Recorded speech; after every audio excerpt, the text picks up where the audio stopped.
YCP ఎమ్మెల్సీలు మీడియాతో మాట్లాడుతున్నారు. లైవ్ లో చూద్దాం. హిందువులు వింటానికి కూడా ఇష్టపడినటువంటి పరిస్థితుల్లో ముఖ్యమంత్రి తన స్థాయిని దిగదార్చుకొని, ఎందుకంటే 4 దశాబ్దాల పైగా రాజకీయ చరిత్ర ఉందంటాడు, 4వ పర్యాయం ముఖ్యమంత్రిగా పదవి వెలగబెడుతున్నటువంటి పరిస్థితులు ఉన్నాయి. కానీ ఏమిటి దౌర్భాగ్యం అని అడుగుతా ఉన్నా, నీ రాజకీయ స్వలాభాల కోసం వైఎస్ఆర్ కాంగ్రెస్ పార్టీ మీద బురద వేయాలనే ఆలోచనతో పవిత్రమైనటువంటి తిరుపతి లడ్డు సంబంధించినటువంటి అంశాలని నువ్వు మాట్లాడావు. మరోపక్క దీన్ని నిశ్చితంగా గమనించినటువంటి పరిస్థితులు ఉత్పన్నమైనప్పుడు ఏదో రాజకీయ కోణంలో మాట్లాడినటువంటి మాటలు మాత్రమే కాదు, ఆర్థిక ప్రయోజనాలను ఆశించి చివరికి ఇందాపూర్ డైరీని తీసుకొచ్చి హెరిటేజ్కి కోట్లాది రూపాయలు లబ్ధి చేకూర్చడానికి చేసినటువంటి కార్యక్రమంగా భావిస్తూ ఉన్నారు. ఇటువంటి పరిస్థితుల్లో శాసన మండలిలో 4 రోజుల పాటు వైఎస్ఆర్ కాంగ్రెస్ పార్టీ పోరాటం చేశాం. ఎందుకంటే లక్షలాది మంది భక్తుల మనోభావాలకు సంబంధించి, ప్రపంచవ్యాప్తంగా కోట్లాది మంది భక్తుల మనోభావాలకు సంబంధించినటువంటి అంశంగా ఇది ఉన్నప్పుడు సాక్షాత్తు ముఖ్యమంత్రి ఎవరికైనా అనుమానాలు వస్తేనో ఆరోపణలు వస్తేనో నివృత్తి చేయగలిగినటువంటి పరిస్థితిలో ప్రభుత్వం ఉండాలి. కానీ ప్రభుత్వమే ఆరోపణలు చేసింది, నిస్సిగ్గుగా అనుమానాలను వ్యక్తం చేస్తున్నటువంటి దౌర్భాగ్యమైనటువంటి పరిస్థితులు ఉన్నటువంటి ఈ పరిస్థితుల్లో మండలిలో చర్చించమని మేము పోరాటాలు చేస్తే 23వ తారీఖున జరిగినటువంటి బీఏసీ సమావేశంలో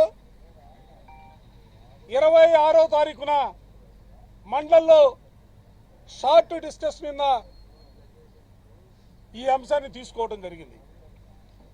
ప్రభుత్వమే చంద్రబాబు నాయుడు గారి పేరు మీదుగా నోటు కూడా విడుదల చేసినటువంటి పరిస్థితులు. నిన్నటి రోజున శాసన మండలిలో లడ్డుకు సంబంధించినటువంటి అంశం పైన మా సహచర సభ్యుడు చంద్రశేఖర్ రెడ్డి గారు తను మాట్లాడటం ప్రారంభిస్తే మాట్లాడటం బిగిన్ చేసిన తరువాత శాసనసభ వ్యవహారాల మంత్రట, ఆయనకి విశేషమైనటువంటి అనుభవం ఉందట. చైర్మన్తో మాట్లాడటం మొదలుపెట్టిన తర్వాత మధ్యలో ప్రభుత్వం స్టేట్మెంట్ ఇచ్చిందని ఆయన మాట్లాడినటువంటి మాట, ఆయన మాట్లాడుతూ ఉంటే ఎప్పుడు కూడా చరిత్రలో మనం చూడం. ఏ శాసనసభలో కానీ ఏ శాసన మండలిలో కానీ అధికార పార్టీకి సంబంధించినటువంటి మంత్రులు శాసన మండలి సభ్యులు మొత్తం కూడా నిలబడి వాళ్లే ఆందోళన చేసినటువంటి పరిస్థితులు, చైర్ని అగౌరవపరిచినటువంటి పరిస్థితులు కూడా నిన్న చూసాం. అసలు ఏమిటి, ఏ దిశగా ఈ రాష్ట్రాన్ని మీరు పరిపాలన చేయాలనే భావంతో ముందుకు సాగుతున్నారని చెప్పి మేము అడుగుతా ఉన్నాం. ఈరోజు చైర్మన్ గారు తన మీద వివిధ పత్రికల్లో వచ్చినటువంటి అంశాలకు సంబంధించి వివరణ ఇచ్చి ప్రభుత్వం ఏ విధంగా ఈ చర్చను అడ్డుకుంటుందన్న వైనాన్ని కూడా తన మాటల్లో కూడా చెప్పినటువంటి మాట కూడా నేను ఈ సందర్భంగా ఈరోజు కూడా ఉదయం నుంచి శాసన మండలిలోనే మేమందరం కూడా ఆందోళన చేశాం.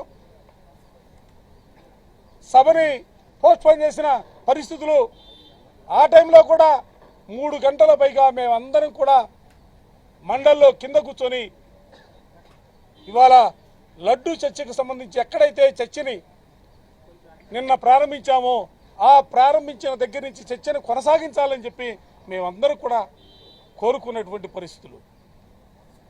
ఇవాళ అసలు ఈ ప్రభుత్వం చర్చకు ముందుకు రావటంలా, కానీ భీకరమైనటువంటి వాళ్ళు మాట్లాడుతున్నటువంటి మాటలు వింటా ఉంటే నిజంగా మాకే ఆశ్చర్యం కలుగుతోంది. లోన ఒక రకంగా ఉంటారు, బయటకు వచ్చి ఇంకో రకంగా మాట్లాడుతూ ఉన్నారు.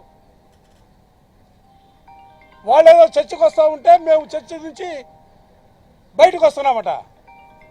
అసలు చెప్పడానికి సిగ్గుండాలి కదా. ఎవరిని మభ్యపెట్టడానికి మీరు ప్రయత్నం చేస్తూ ఉన్నారు. మేము 4 రోజుల పాటు పోరాటం చేస్తే మా పోరాటం బీఏసీ మీటింగ్లో చర్చకి షార్ట్ డిస్కషన్కి పర్మిషన్ ఇచ్చినటువంటి పరిస్థితులు. మేము ప్రతిరోజు కూడా పర్మిషన్ ఇచ్చిన తర్వాత 3 రోజులు సభ జరిగితే ఎక్కడా కూడా మేము నోరెత్తి కూడా మాట్లాడాల.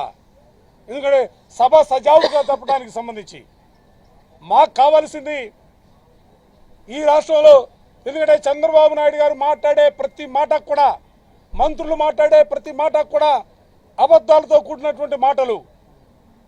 అసలు 2024లో వైఎస్ఆర్ కాంగ్రెస్ పార్టీ ఓడిపోయిన తర్వాత, చంద్రబాబు నాయుడు గారు ముఖ్యమంత్రి అయిన తర్వాత ఏఆర్ డైరీకి సంబంధించి 4 ట్యాంకర్లు వస్తే 4 ట్యాంకర్లు మీరే పాస్ చేశారు. మరో 4 ట్యాంకర్లు వస్తే వాటిని రిజెక్ట్ చేశారు. రిజెక్ట్ చేసినటువంటి ట్యాంకర్లు ఎక్కడికి వెళ్ళే, ఎక్కడ పెట్టారు? మరలా తిరిగి వాటిని సేమ్ వాటినే పేర్లు మార్చుకొని మరలా తిరిగి సెప్టెంబర్లో మరలా లోనకు వచ్చాయి కదా, వాటిని పాస్ చేశారు కదా. 4 ట్యాంకర్లు కూడా ఏ అయితే రిజెక్ట్ అయిన ట్యాంకర్లు ఉన్నాయో ఆ ట్యాంకర్లు ఏ విధంగా పాస్ అయ్యావు? ఎవరి హయాంలో చేశారు? అసలు వైఎస్ఆర్ కాంగ్రెస్ పార్టీకి కల్తీకి సంబంధించిన సంబంధం ఏందని అడుగుతా ఉన్నా. మాకేమి సంబంధం? మీ హయాంలో వచ్చాయి, మీ హయాంలో పాస్ చేశారు, మీ హయాంలో రిజెక్ట్ చేశారు.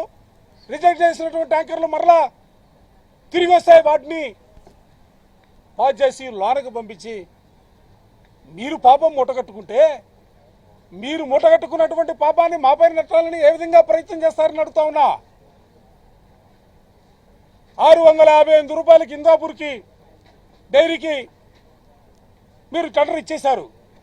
అసలు ఇందాపూర్ అనేది అసలు ఎక్కడి నుంచి వచ్చింది? దాన్ని వెనకాలంటే 1915 నుంచి మీ ప్రభుత్వంలో 17లో ప్రారంభిస్తే 16లో ఆ లైసెన్స్ని క్వాలిఫై కాకపోతే వాడిని పెండింగ్లో క్వాలిఫై కానటువంటి దాన్ని పెండితే 3 నెలల్లో మళ్ళా తిరిగి దాన్ని క్వాలిఫై చేయించినటువంటి పరిస్థితులు. అప్పుడు నుంచి మీ సంబంధం కొనసాగుతూ ఉంటే చివరికి ఈ ఎపిసోడ్ మొత్తం మీద చివరికి తీసుకొచ్చి ఇందాపూర్కి కట్టబెట్టే ప్రయత్నం. ఇందాపూర్ పేరుతో హెరిటేజ్ సంస్థ ఇవాళ మొత్తం కూడా దానికి సంబంధించినటువంటి లాభాలని సంస్థకు చేకూర్చాలనే భావన. అసలు మీరు ఎందుకు భయపడతా ఉన్నారు? హెరిటేజ్ వెబ్సైట్ చూసాం కదా, ఇందాపూర్ ఉంది కదా, 22 సంస్థలుంటే దేశంలో వివిధ పేర్లతో 22 సంస్థలుంటే ఆ సంస్థల్లో 17వ సంస్థగా ఇది ఉంది కదా మీ వెబ్సైట్లోనే. 15 దాకా ఉంది, ఫిబ్రవరి 15 తర్వాత 5 రోజులు ఎందుకు మార్చారు? మ్యానుఫ్యాక్చరింగ్ ప్లాంట్గా ఉన్నటువంటి దాన్ని కో మ్యానుఫ్యాక్చరింగ్ ప్లాంట్గా ఎందుకు మార్చారు? ఎవరు అడిగారు మిమ్మల్ని? ఇందాపూర్లో ఉన్నటువంటి సీనియర్